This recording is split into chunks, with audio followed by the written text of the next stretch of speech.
Matthew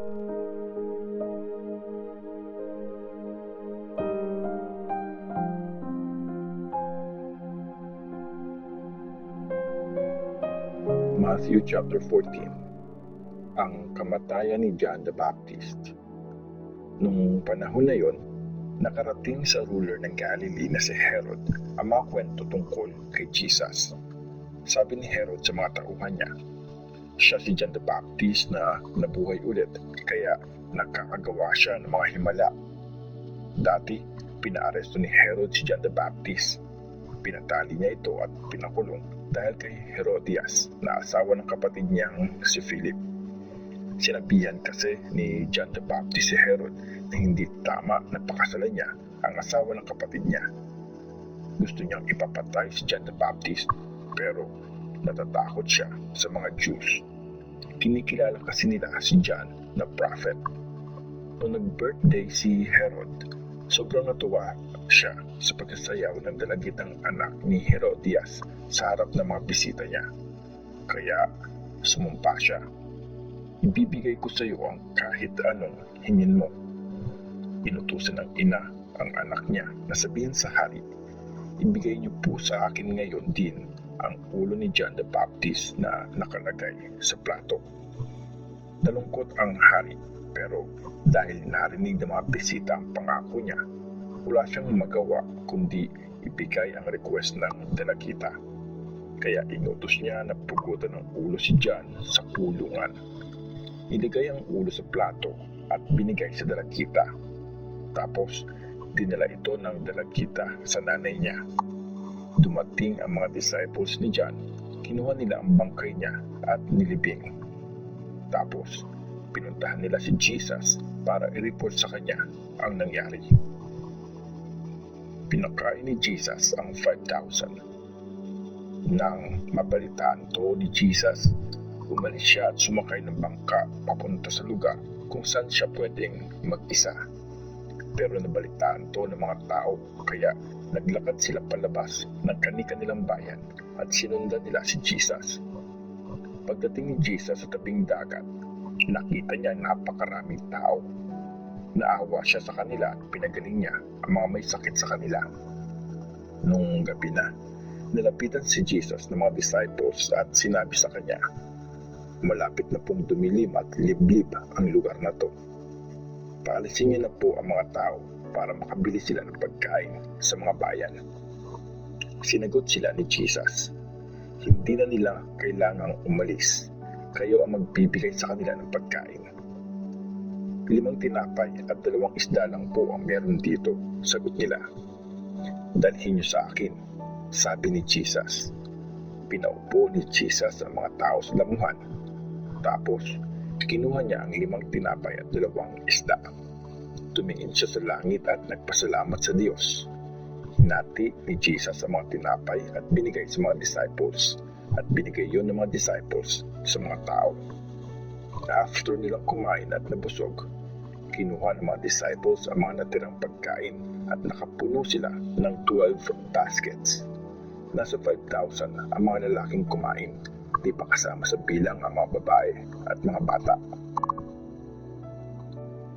Lumakad si Jesus sa ibabaw ng tubig.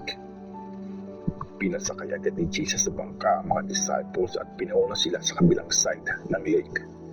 Habang pinauwi naman niya ang mga tao.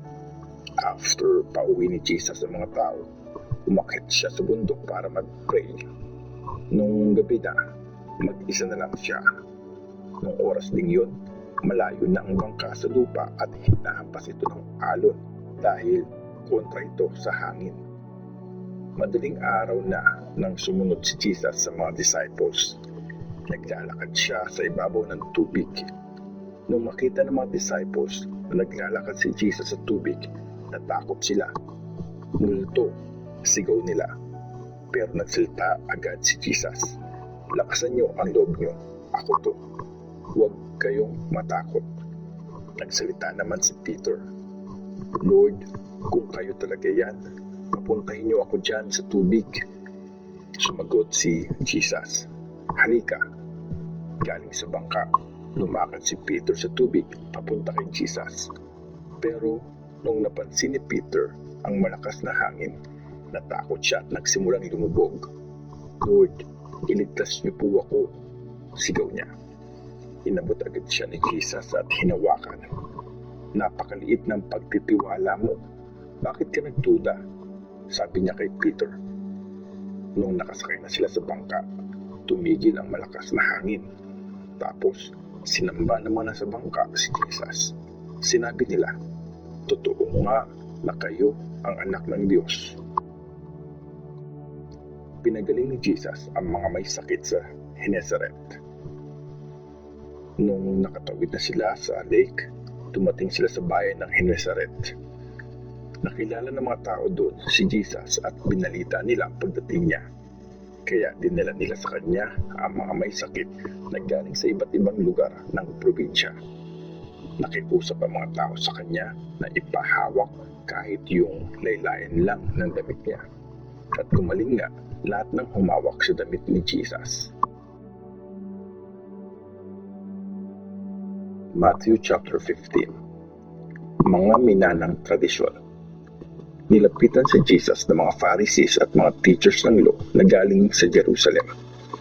Tinanong nila si Jesus, "Bakit nilalabag ng mga disciples mo ang tradisyon na tinuro ng mga ancestors natin?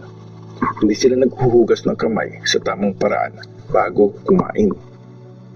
Sumagot si Jesus, "Bakit yung nilalabag ang utos ng Diyos para masunod lang ang mga sariling tradisyon nyo? Sinabi ng Diyos, igalang mo ang tatay at nanay mo, at kapag sinumpa mo ang tatay o nanay mo, dapat kang patayin. Pero tinuturo nyo na pag ang isang taong may kakayahan na tulungan ang magulang niya ay nagsabing, 'Inalay ko na sa Diyos ang anumang maitutulong ko sa inyo,' hindi niya kailangan tulungan ang magulang niya. Ganyan nyo binabaliwala ang utos ng Diyos para masunod ang tradisyon nyo. Mga plastic, tama nga ang sinabi ni Prophet Isaiah tungkol sa inyo. Sinasabi ng mga tao na ginagalang nila ako, pero malayo naman ang puso nila sa akin. Walang kwenta ang pagsamba nila sa akin, kasi tinuturo nilang galing sa Diyos yung mga utos na gawa lang nila." Ang nagpaparumi sa tao. Tinawag ni Jesus ang mga tao at sinabi niya sa kanila, "Makinig kayong mabuti at intindihin niyo ang sasabihin ko. Hindi ang pinapasok ng tao sa bibig ang nagpaparumi sa kanya. Yung lumalabas sa bibig, yun ang nagpaparumi sa kanya." Nilapitan si Jesus ng mga disciples niya at sinabi nila, "Alam niyo po bang nasaktan ang mga Pharisees sa sinabi niyo?" Sumagot si Jesus, "Bubunutin ang bawat halaman na hindi tinanim ng Ama kong nasa langit. Hayaan niyo lang sila, mga bulag na nag-aakay ng bulag. At kung bulag din ang umaakay sa isang bulag, pareho silang mahuhulog sa hukay." Pero sinabi ni Peter sa kanya, "Ano pong ibig sabihin ng parable na ito? Di niyo pa rin ba naiintindihan ito?" Sagot ni Jesus, "Di ba, anumang pumapasok sa bibig ay napupunta sa tiyan at dinudumi pagkatapos. Pero ang lumalabas sa bibig ay nagagaling sa puso, at ito ang nagpaparumi sa tao. Sa puso nanggagaling ang mga masamang pag-iisip na nagtutulak sa tao para pumatay, mga liwa, maging immoral, magnakaw, magsinungaling, at manira ng puri ng ibang tao. Ito ang mga nagpaparumi sa isang tao. Pero kung kakain siya ng hindi muna naghuhugas ng kamay, hindi yun nagpaparumi sa kanya." Ang faith ng babaeng taga-Kanaan. Umalis doon si Jesus at pumunta siya malapit sa mga city ng Tyre at Sidon. May babaeng taga-Kanaan na nakatira sa lugar na yon. Lumapit siya kay Jesus. "Anak ni David," sigaw niya, "Sir, maawa po kayo sa akin. Sobrang pinapahirapan ng demonyo ang anak kong babae." Pero hindi siya sinagot ni Jesus. Lumapit ang mga disciples kay Jesus at nakiusap, "Paalisin niyo na po siya. Sunod siya ng sunod sa atin at napakaingay niya." Sinabi ni Jesus, "Pinadala ako para lang sa mga naliligaw na tupa ng Israel." Pero lumapit ang babae at lumuhod sa harapan niya. "Sir, tulungan niyo po ako," sabi ng babae. "Hindi tama na kunin ang pagkain ng mga bata at ihagi sa mga aso," sagot ni Jesus. Sumagot ang babae, "Tama po kayo, pero kahit ang mga aso ay kumakain ng mga tira-tirang pagkaing nalalaglag mula sa mesa ng mga amo nila." Kaya sinabi sa kanya ni Jesus, "Ale, napakalaki ng pananalig mo. Magkakatotoo ang gusto mo." Sa oras ding yun, gumaling ang anak niya. Nagpagaling si Jesus ng maraming tao. Pag-alis ni Jesus doon, duman siya sa tabi ng Lake Galilee. Umakyat siya sa bundok at umupo. Tumagsa ang mga tao sa kanya. Dala-dala nila ang mga pilay, lumpo, bulag, pipi at marami pang mga taong may sakit. Dinala nila ang mga to sa paanan ni Jesus at pinagaling niya sila. Bumilib ang mga tao nang makita nilang nakakapagsalita na ang mga pipi. Gumaling ang mga lumpo, nakakalakad na ang mga pilay at nakakakita na ang mga bulag, at pinuri nila ang Diyos ng Israel. Pinakain ni Jesus ang 4,000. Tinawag ni Jesus ang mga disciples niya. Sabi niya, "Naawa ako sa mga taong to kasi 3 araw na natin silang kasama at wala man lang silang kinakain. Ayoko silang paalisin ng gutom dahil baka himatayin sila sa daan." Sumagot naman ang mga disciples, "Saan po tayo kukuha ng pagkain dito sa desert para pakainin ang ganyang karaming tao?" "Ilan ang tinapay niyo dyan?" tanong ni Jesus sa kanila. "7 po, at meron din kaming ilang piraso ng maliliit na isda," sagot nila. Pinaupo ni Jesus sa mga tao sa lupa. Kinuha niya ang 7 tinapay at ang mga isda at nagpasalamat siya sa Diyos. Tapos, pinaghati-hati niya ang mga yun at binigay niya sa mga disciples at dinistribute nila yon sa mga tao. Nakakain at nabusog ang lahat. Inipon ng mga disciples ang mga natira at nakapuno pa sila ng 7 basket. Nasa 4,000 ang lalaking kumain, hindi pa kasama sa bilang ang mga babae at mga bata. After pauwi ni Jesus sa mga tao, sumakay na siya sa bangka at pumunta sa lupain ng Magadan.